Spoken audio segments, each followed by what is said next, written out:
আসসালামু আলাইকুম রহমতুল্লাহ। হাদিসের ভিতরে একটা হাদিস পড়েছিলাম, সলাতুল জামাআতি তাফজুলু মিন সলাতিল ফাজরি বিসাবঈ ওয়া আশরিনা দারাজা, অর্থাৎ একাকী নামাজ আদায় করার থেকে জামাতের সহিত নামাজ আদায় করা 27 গুণ বেশি সওয়াবের অধিকারী হওয়া যায়। এটা একটা মাঠের ভিতরে একটা মসজিদ, যে মাঠটা মূলত জলকার মাঠের ভিতরে অবস্থিত। তো দেখতে পারছি মসজিদে মাঠের যে সকল চাষি ভাইয়েরা আছে, তো তারা কাজের ফাঁকে যখন নামাজের সময় হয়ে যাবে, তো তারা এসে এই মসজিদে নামাজ আদায় করতে পারবে। খুব সুন্দর, মাশাআল্লাহ, মাঠের ভিতরে মনোমুগ্ধকর একটা জিনিস দেখে খুবই ভালো লাগলো। আর একটা টিউবওয়েল আছে সাথে পুজো করার জন্য। এখানে যেহেতু এখনো মাঠের ভিতরে অনেক বড় মাঠ, বিদ্যুতের ব্যবস্থা এখনো আসেনি, সে কারণে বিদ্যুতের পানির লাইন করে রাখছে, ভবিষ্যতে করবে। তবে পাশে উজুখানার ব্যবস্থা এখন টিউবওয়েলের মাধ্যমে আছে।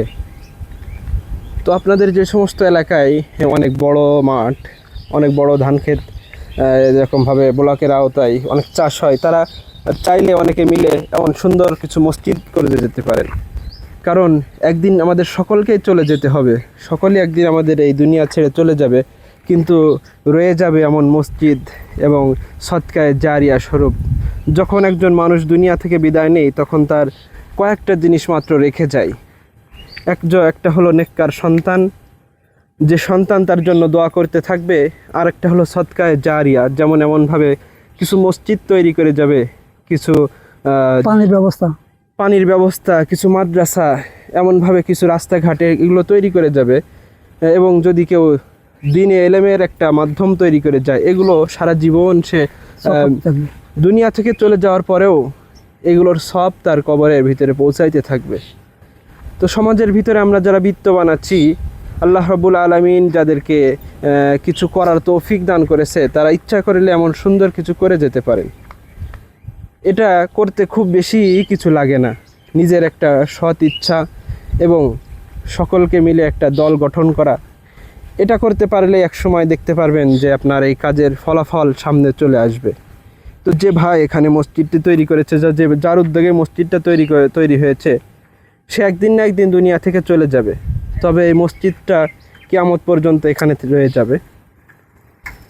এখানে এসে খুব ভালো লাগলো, যদিও আসছি এখানে একটা ক্ষেত পরিদর্শনে, তারপরেও যেহেতু হাতের কাছে ক্ষেতের উপরে এই মসজিদটা পড়লো, তো ভাবলাম যে আপনাদেরও মসজিদ সম্পর্কে কিছু তথ্য জানাই।